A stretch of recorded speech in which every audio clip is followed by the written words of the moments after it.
Welcome to the No Clue Podcast. I am one of your hosts. I'm Tyler. I'm Mike. And here we are. The finals are finally here. OKC, Indiana.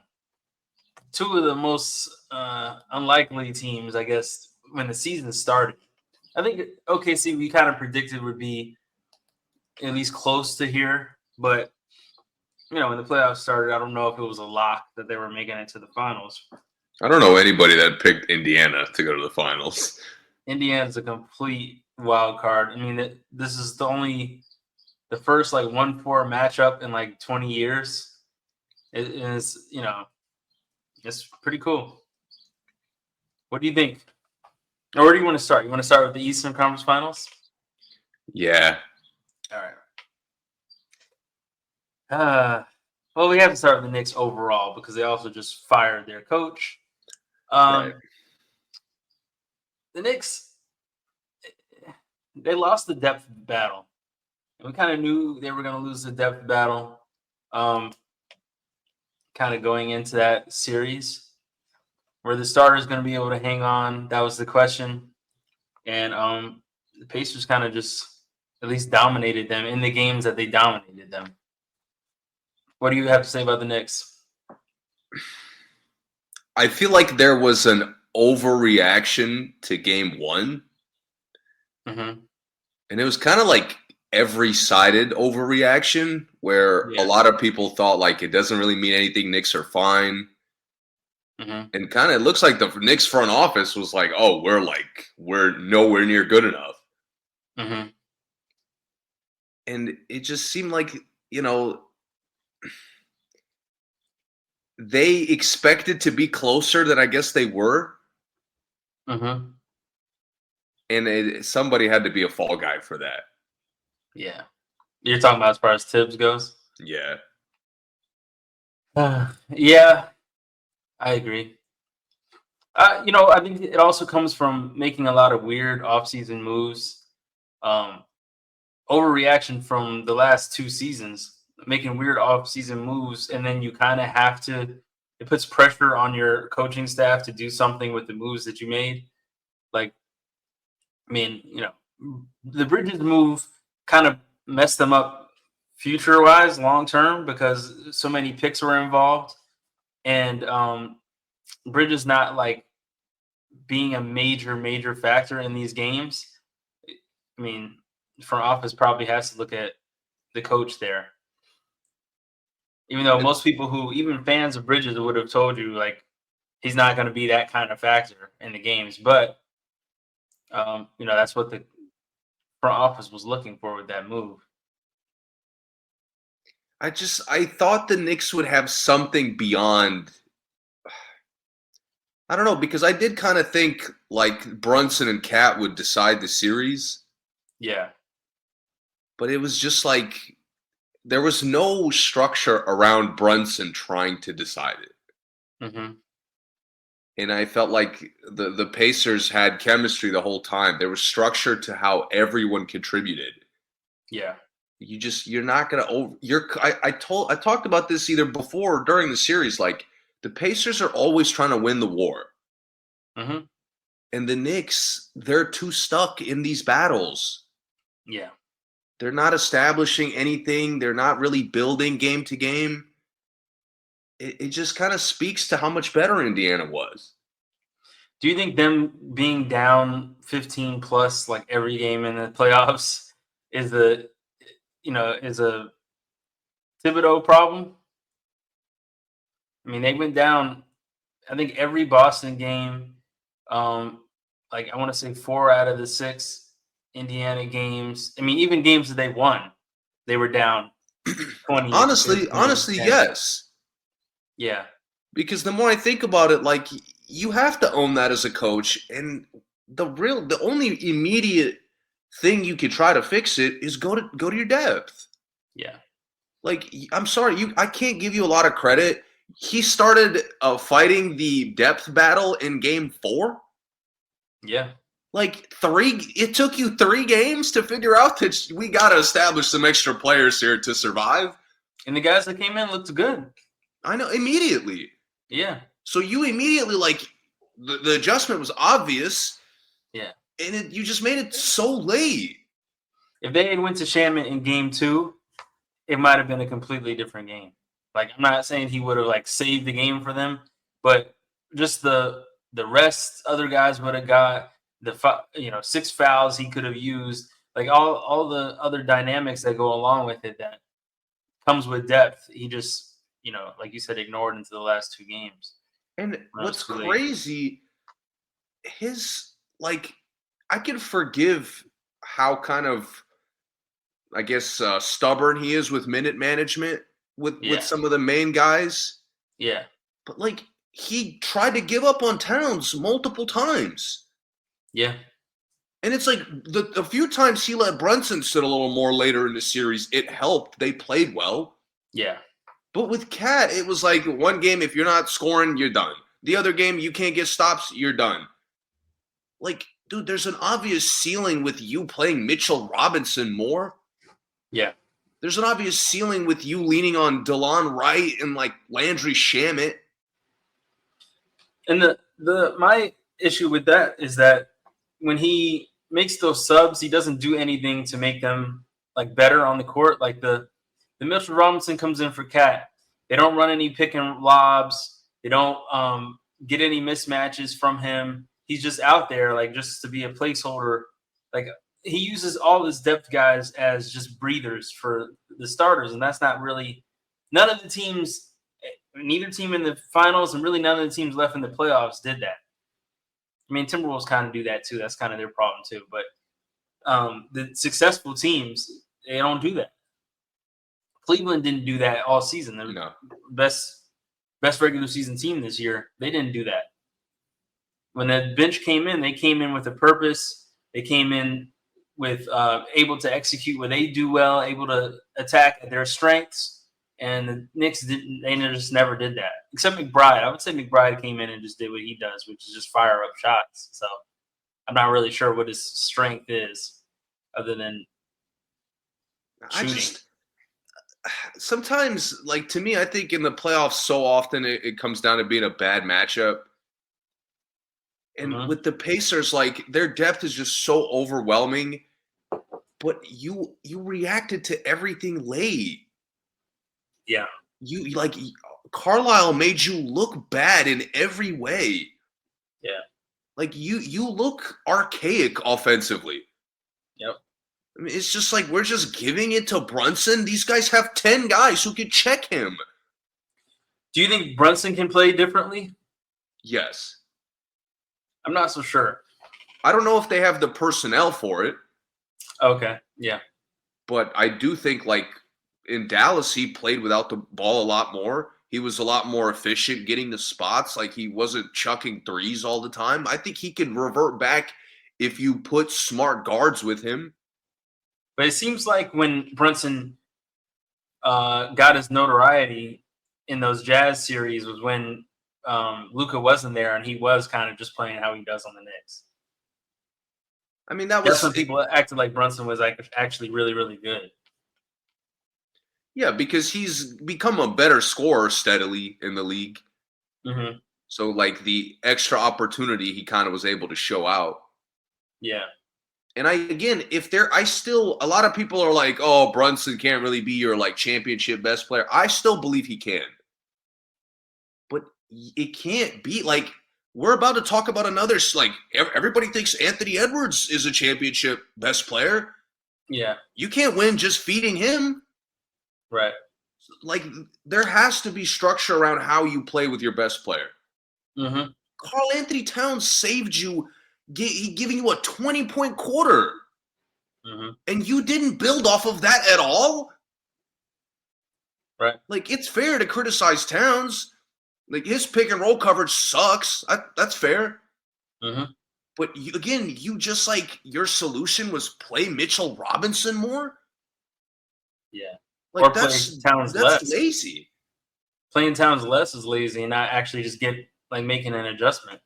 Yeah, man. That was just frustrating to me. It felt like Carlisle was the vet, and Thibs is like the newer kind of figuring out his team guy. It did seem like that. And this was his 4th year in New York, right? Yeah. What kind of coach do you think New York needs?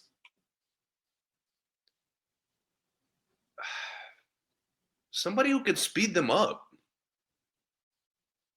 Anybody with like an offense who's any of the Cavs assistants.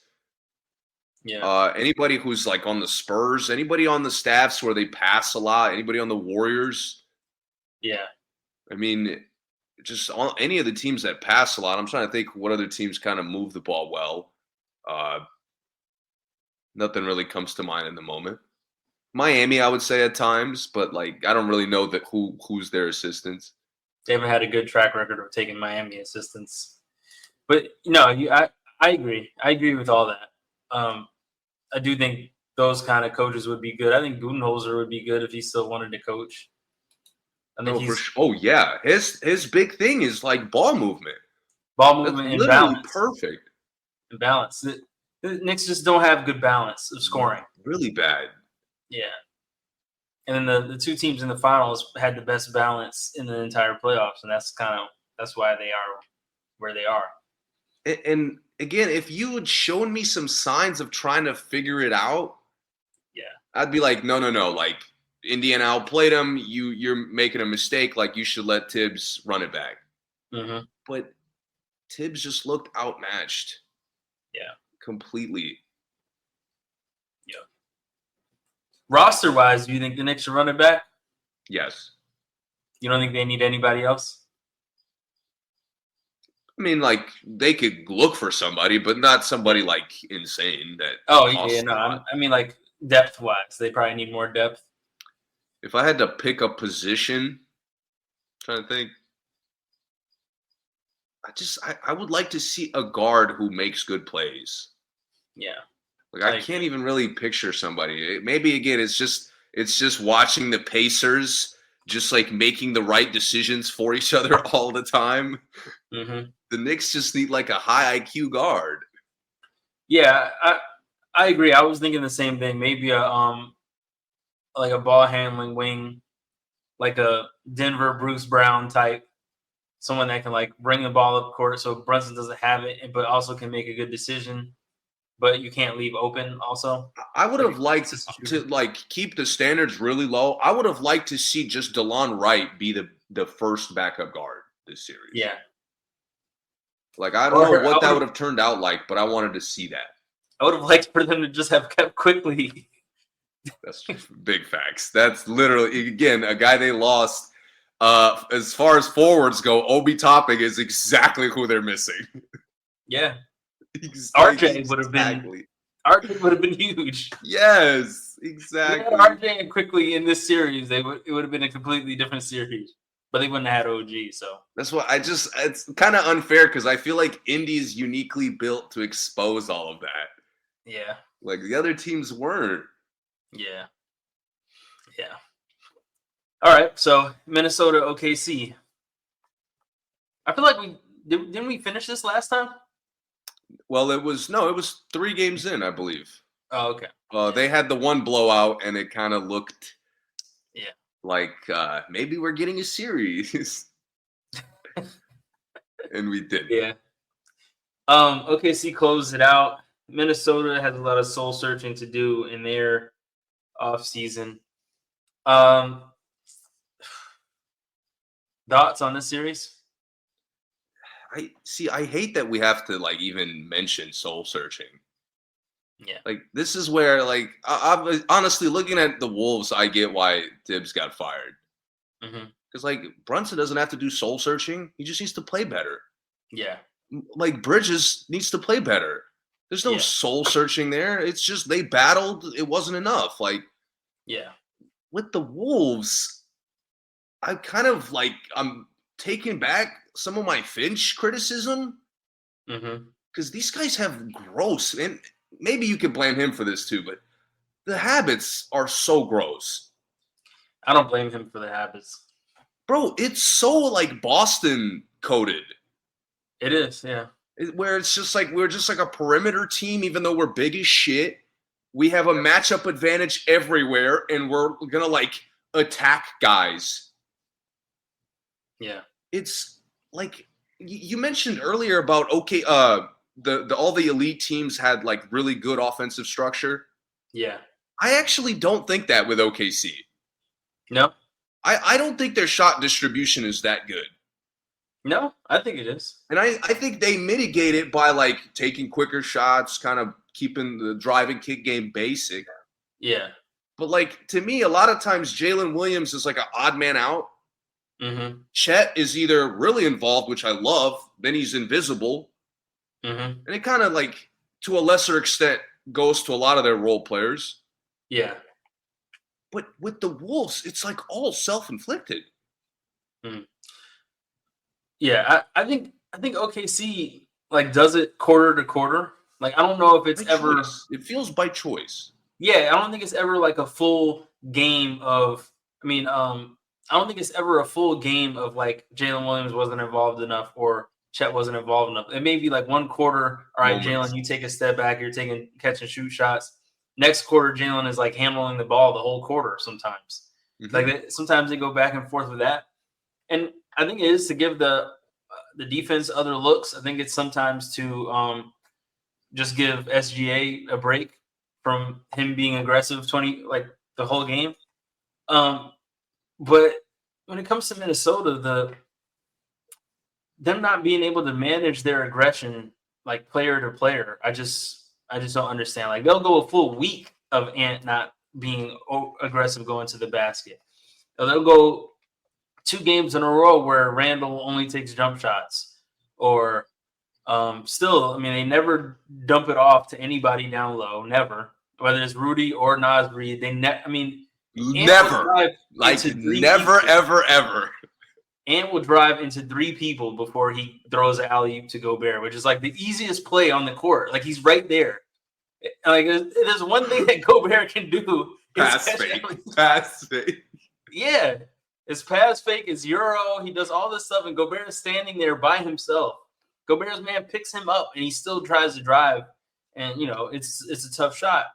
And Naz Reid, too. He's another one. He'll cut kind of in that short corner area he likes. They never pass it to him there. So, and the only people they pass cutting is they pass to Jaden McDaniels cutting sometimes on the backside. But like it's almost like, hey, I meant to throw it to you out at the 3-point line, but you started coming, so I had to throw it to you. But it's never like they never see the block anywhere. And then they don't have the personnel where like everybody who gets the kick out should be shooting every time. In the few games they do it, sometimes they hit them, but they're not like OKC where there's really no one on OKC who can't hit that kick out. Yes. And Minnesota is like maybe 2 guys can really hit that consistently. Like maybe these last 2 games were like really just soul crushing. Yeah. Because to your point, you said it perfectly. No post, like you can't be this big with no post game. None. Bro, every guy on this team that gets buckets, it's either jumpers or it's attacking off of like faking jumpers. Yeah. Bro, Anthony Edwards, every rim shot he gets, he had to drive from the 3-point line. Yeah. Every single, you're not winning in the playoffs doing that. Yeah, and he never does it on one person. And he has no desire to move without the basketball. Like, there's no natural feel. Bro, Jaylen Brown does it. Yeah. Like, as stagnant, it was as critical as we are of Boston. Jaylen Brown finds time to do this shit all the time for easy baskets. He's very good without the ball.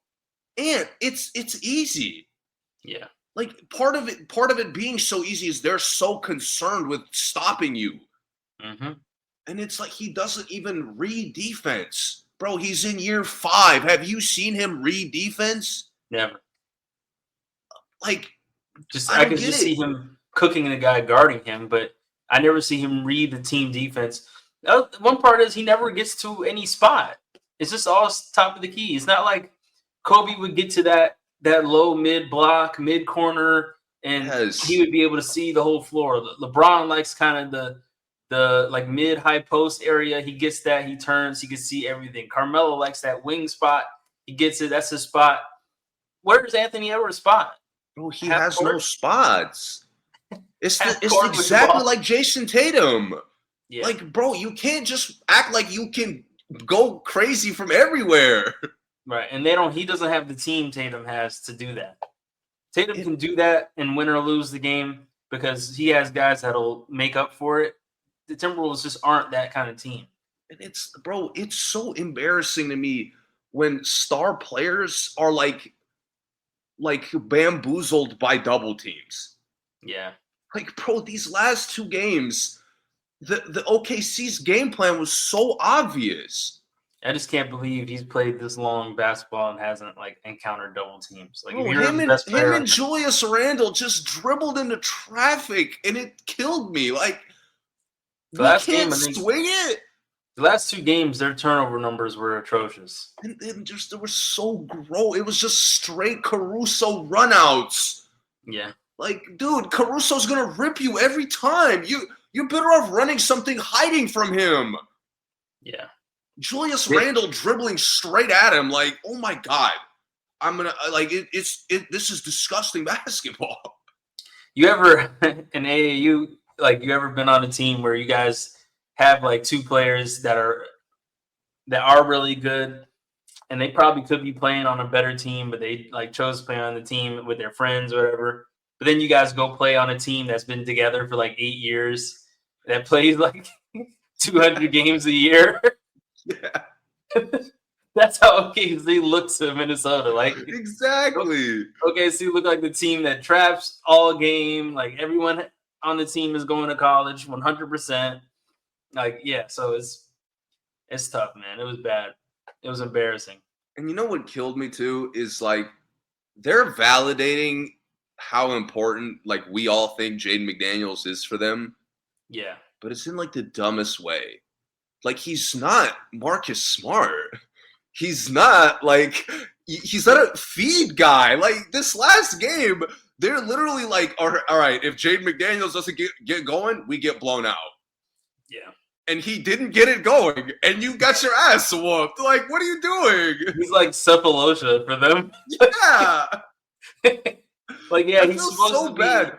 I feel so bad for him, bro. Imagine him on Cleveland. Like, DeAndre Hunter went from an annoying, frustrating player to like a winning player immediately. Yeah. Jaden McDaniels is going to make the exact same adjustment when he gets a real system. Yeah. Yeah. And they're just like force feeding him corner shots. Yeah, they're treating him like he's one of the scoops of ice cream, but no, like he's just the whipped cream. Like if he helps, if he's there, it's nice. But if he's not, you still have your main Exactly, like, bro. Yeah, like I wasn't screaming at the Knicks for forcing it to Bridges when he didn't have it going. When he got it going, he got the ball more. Yeah. Yeah. You know, and I've been saying this all year. I might not have been saying this on the pod, but I think a lot of their issues comes down to not having a actual point guard anybody is worried about playing against. Bro. No disrespect to Conley. We're Conley lovers here. Conley's had an amazing career. But similar to what I've said about the Cavs and the East in general, when it comes to the small forward position being the position you need to have in that side of the league, in the West, you have to have a good point guard, or else you are not going to have a chance. You are not going to have a chance. You look at the point guards in the West. You have Luka, you have SGA, you have De'Aaron Fox, you have Steph. Like, it's just off the top of my head, those are just playoff teams. You have Jamal Murray, you have Ja. Like, every team in the West, best player or second best player is a point guard, and Minnesota basically played their fifth best player as the point guard, sixth. No, I wanted Alexander Walker to start and never come out the game. Yeah, and he didn't even play that well. Conley should have been giving someone else a blow of time while they're, bro. While they're starting. I'll be more harsh. Like, I've been saying it for a while. Conley, like, he's been washed. It's like, what starter is worried about him? None. No one. Bro, OKC clamped up. Yeah. And if you think about it, they really didn't check Mike Conley. They didn't. I remember, when he started hitting threes and he got all excited about it, it was like nobody was worried, bro. Yeah, keep going, keep shooting. Go ahead. Yeah, that's why it's like I don't know how you possibly regressed from deloading. I don't know how you pulled it off. I didn't even mention Portland has 2 young point guards that are better than Conley. I didn't even mention Kyrie. I didn't even mention Harden. Westbrook is on we're talking about Hall of Fame players in the West. Bro, the Wolves, it's inexcusable if they're not active in the offseason and the deadline. And if they get anything but a point guard, it's a waste of time. Because the rest of the stuff, at least starter-wise, their starters are fine. And they got guys like DiVincenzo can move again. Say what? DiVincenzo can move again. Oh, for sure. He didn't fit that well.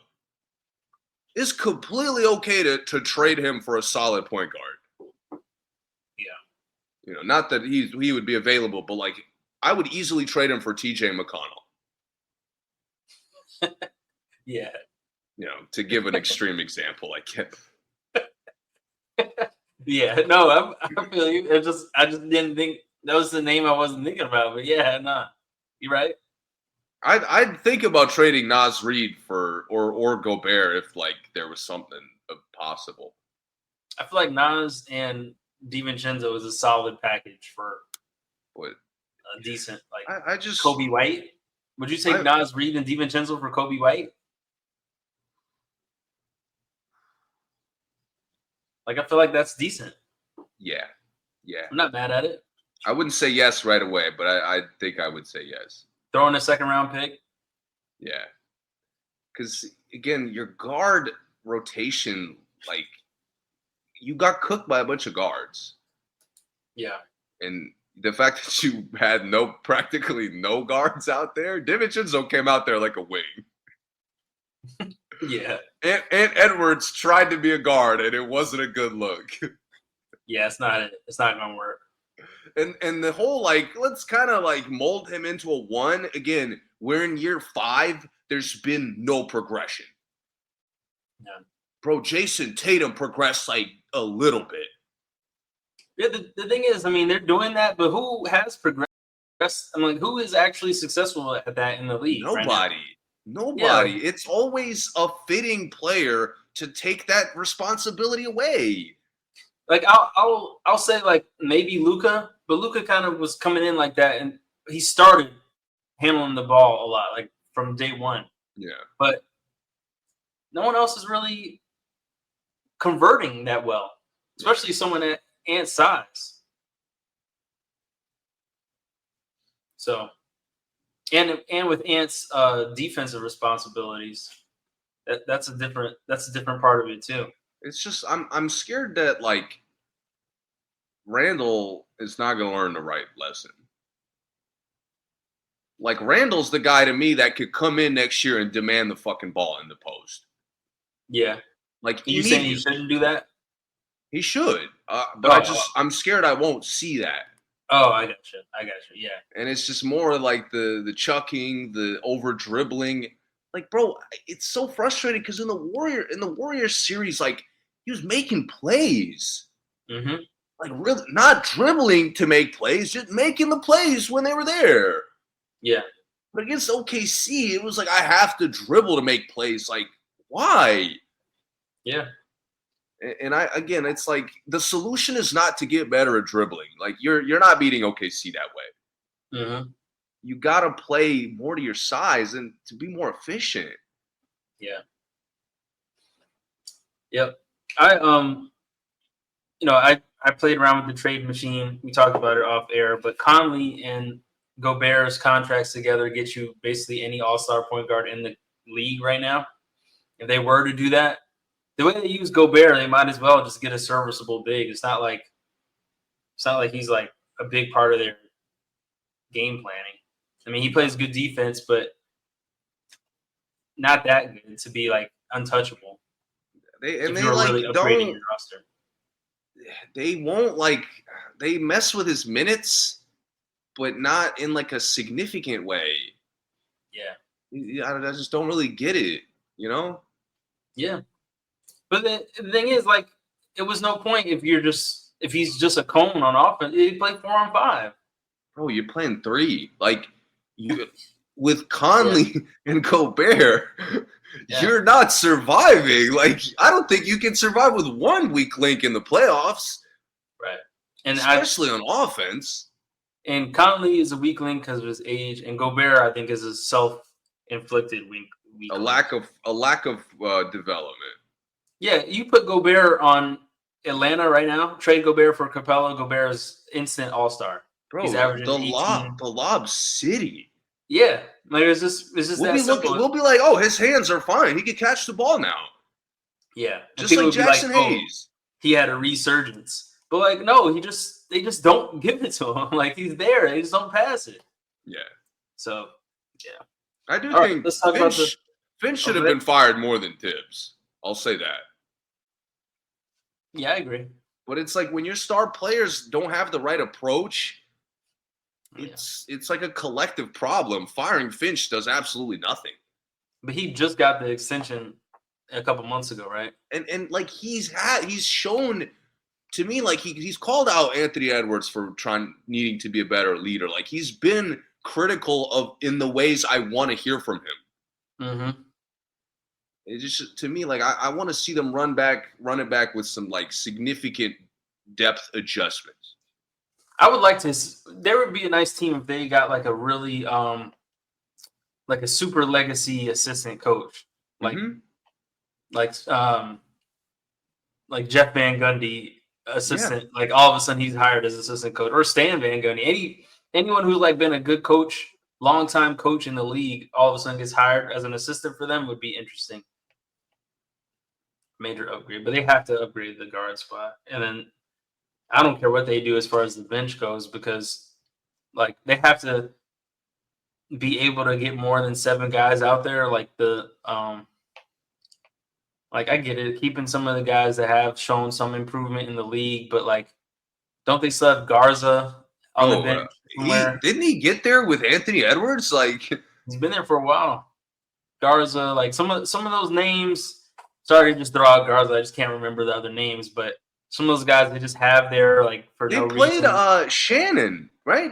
Was it Terrence Shannon? He looked great for a little bit. Yeah. But put him in. But it's like, bro, stop. I hate that they wait till fucking game 4. Yeah. It's like, bro, these games are long as shit. You can find minutes for these guys. Do it in the first game, the game you can afford to lose. Yes. Like once you get deep into the series, you don't want to lose those. So then tighten up on the roster. Like more pressure on the guy. Right. Yeah. He was good though. Shout out to Terrence Shannon, I think. Shout out to him. Yeah, hopefully we'll see him more next year. Okay, so the finals. What's your prediction? This is tough. It is. I've heard a lot of different thoughts on it. I have to. I'm hearing a lot of OKC in 5. Then I'm like, well, I hear some Indiana in 7. Like I've heard a lot of mixed things. See, the thing for me is like, Indy has the chemistry advantage, but OKC's defense like has a gear that I'm not sure Indiana's ready for. Yeah. Where like it's pure ball pressure, like dribbling is just a mistake. But at the same, again, I trust chemistry a little more than I trust, a defensive commitment. Really? Okay. I'm gonna go with Indiana in 6. Indiana in 6. I'm gonna go OKC in 6. Okay. Tell me why. I think that I don't think they've really played the best they could play yet. I think that some of the mismatches that they'll have against Indiana, I think will just like I don't think anyone on Indiana can check Jalen Williams if he's actually playing well. And I just think there's going to be moments where the better players are going to be on OKC. I think like the depth will go back and forth. The shooting will go back and forth, but I think the two the two better players would be on OKC in the overall. I feel like you're discrediting Naismith quite a bit. Talking about nobody can check Jalen Williams. I don't think you can check. That's I'm giving Jalen Williams the benefit of the doubt because he's had a pretty terrible playoffs overall. But I think this is a big moment. I think he's going to step up. I think he'll be might sneak the Finals MVP. I'm more worried about OKC establishing their identity like they've been able to with everybody else. Mm-hmm. Because again, like I'm not even if you play good D, Indiana's like even their bad shots are designed to speed the game up. Yeah. So they're running for better or worse. I think the games Indiana wins will be complete blowouts. Oh, for sure. And like you talk about nobody who's checking Siakam. Siakam is the best player in the series to me. Exactly. The number one best player.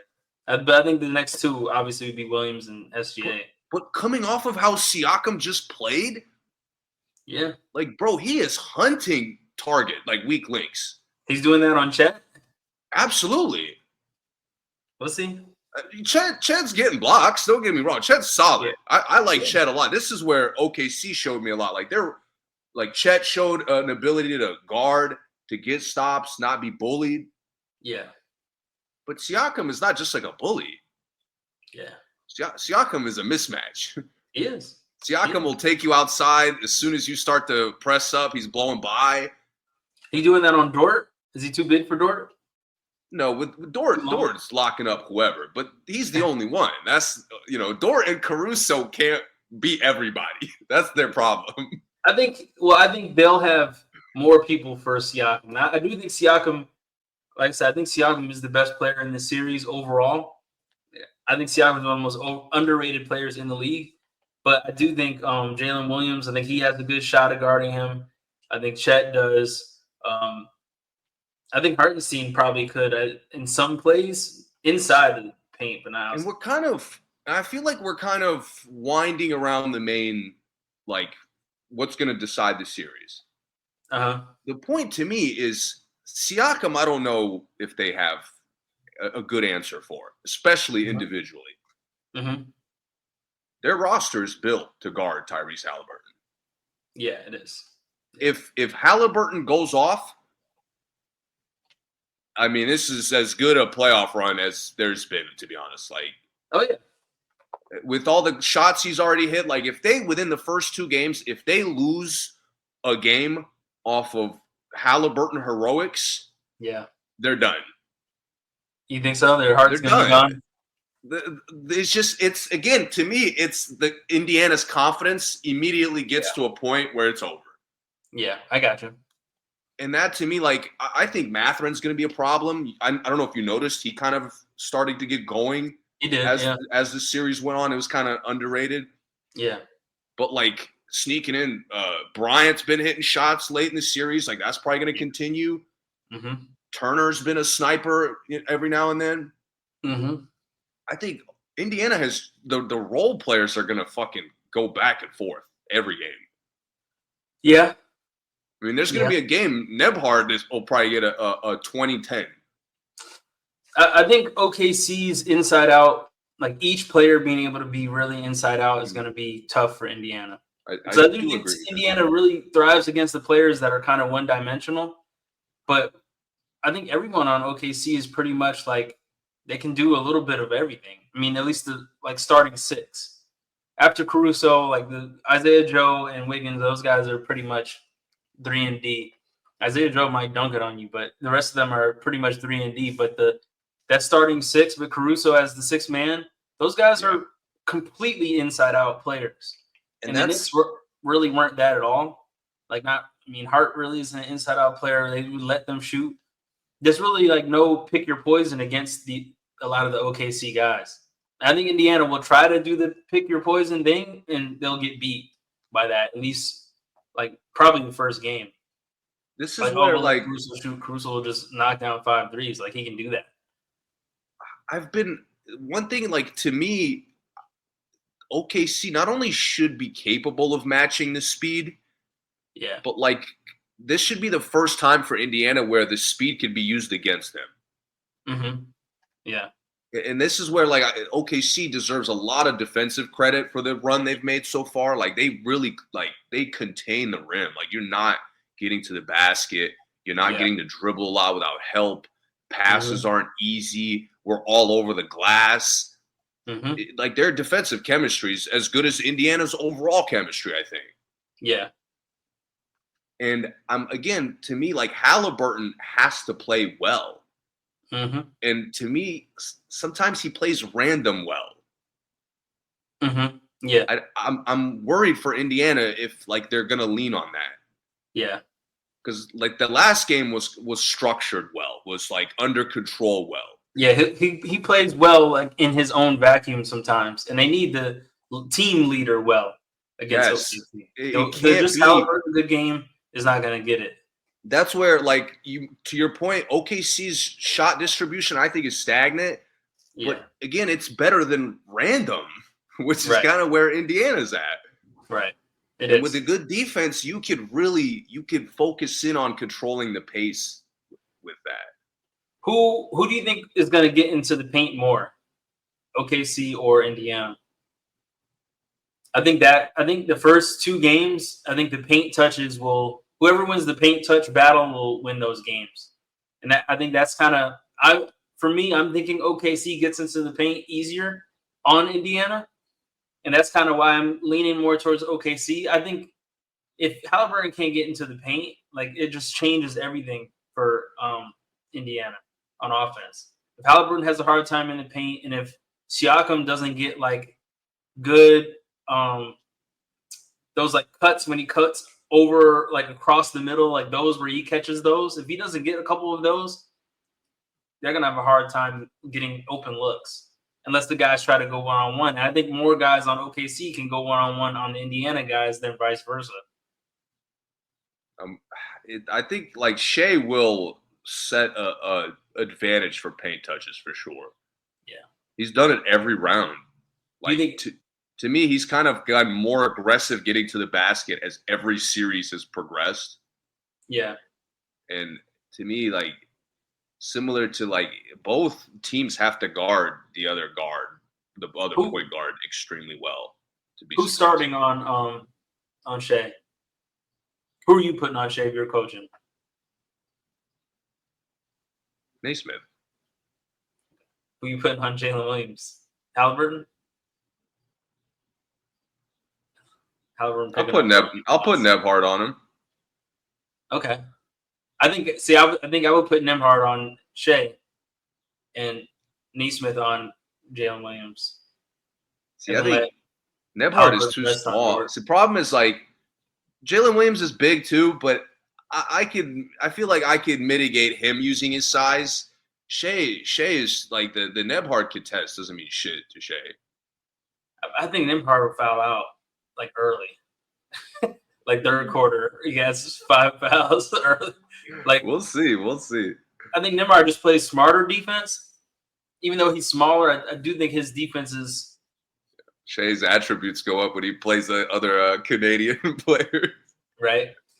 I wonder what Nembhard did in this series against Brunson that was really impressive was how far away from the basket he picked up Brunson and how uncomfortable he made him like at the half court line. Then by the time Brunson got to the 3-point line, Brunson didn't even want the ball anymore a lot of times. I mean, Brunson was still getting buckets. So I'm not saying it stopped him.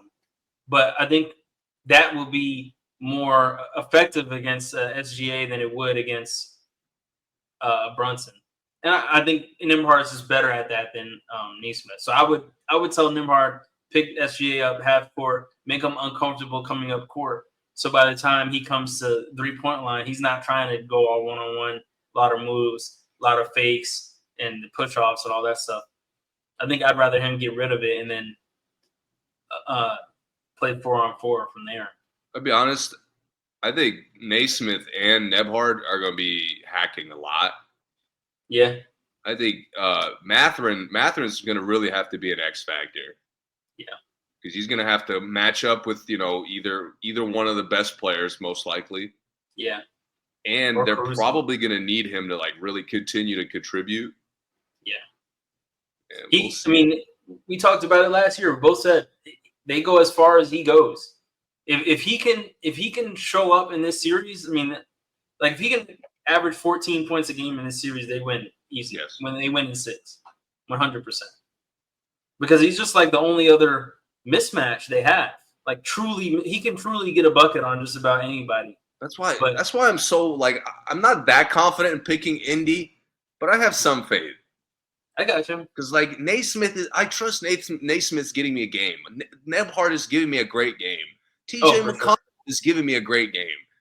See, I was talking about who was guarding the OKC guys. I don't know who guards Nembhard on.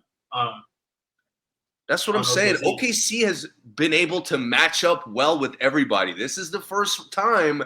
Yeah. It's going to take more than matchups and help, I think. I think Nesmith and Haliburton are the easy matchups for them. But I do think Siakam and Nembhard would be the two that I'm like, am I really confident who I'm putting on him? Not really. It's so much. There's so much pick your poison with Indy. Yeah. I'm very excited. Like, to me, OKC's kind of has to win these first 2 games.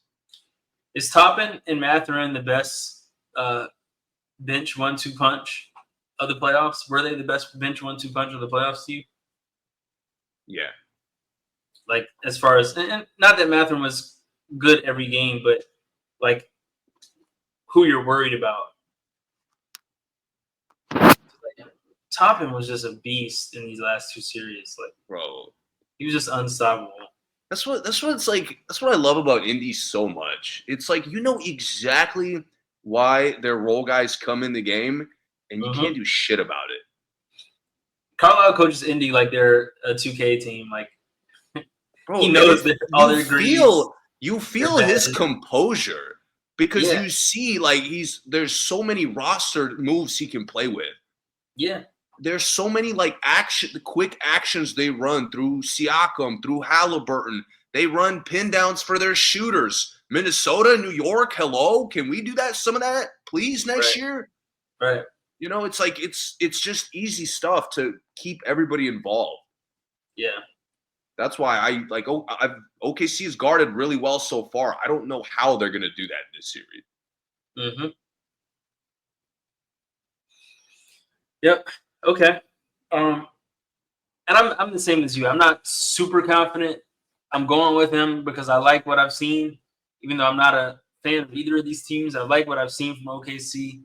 But yeah, I'm not super confident. Indy easily could win. I don't think it's going like if it went 7, I would be surprised though. Either way, I think both these teams will close out whoever they have once they get to 3. I want to see again. To me, it's very big if Indy steals a game. Yeah, because they're in the driver's seat. Yeah, and they have a little more room for error than OKC does. I still think. Yeah. Yeah. Okay. You got anything else? No. If you had to bet, like let's say it's somebody you know of, who is going to be the next head coach? If I had to bet, that's tough. I mean, I'll go safe. Mike Malone. Yeah. I actually feel like the fact that there's so many head coaches available made them more comfortable doing it. You might be right. Like if Malone wasn't available, Budenholzer, Vogel, all those guys weren't available, I think they would have thought twice about it. But they're like, man, why are we even dealing with this when we could just get all these other guys that are available? Malone's from New York too, so yeah, might be a vibe. We will see. I think it's gonna be Malone too, but we'll see. And Malone has like some dibs qualities. Yeah, the good ones, you mean? The good ones? The intense ones. Oh, I guess. Yeah. Could be good, could be bad. I do think he can work well with the short rotation. Obviously, he's been good at that. I also 7. think like there's something between Tibbs and Cat that just wasn't it. Yeah. Like I don't know what it was, but the relationship wasn't where it needed to be. Yeah. And I think with Malone, it will be much better. Yeah. Hopefully Malone doesn't have him doing too much. I hope so. He might. If it's Malone. He Whoever might. it is, I hope they don't have Cat doing too much. I don't mind a little fluke MVP campaign for Cat if that's the way they go for the regular season. I wouldn't mind that a lot. I thought you'd say that. Now, I actually would prefer them play through Cat than Brunson, though. I'm one of those. I am on the. It's just more. It's more versatility that way. If Cat is like committed to really, again, that's kind of he has to be an MVP caliber player at that point. I'm just strongly against any player coming down taking every shot in like a full quarter like Brunson does sometimes. Like no passes, just spread out. I'm just going one-on-one every single time. And Brunson doesn't play like good enough defense for me to be okay with that. Like Shai will do that and he'll get back on D and he'll get a steal and come back. Some of the guys that do that can get it back, like Kawhi, but Brunson only one guy is capable of being that kind of system, and it works, and that's Steph. Yeah. And it's because he's such an off-ball machine. Yeah. I'll give Luka that, too, because Luka's a good passer, too. Luka he could also create such easy shots. Yeah. Like in just such a pure mismatch. Yep. All right. Thank you for listening. As always, we will see you guys after the first 2 games, as always, as well. See you guys next time.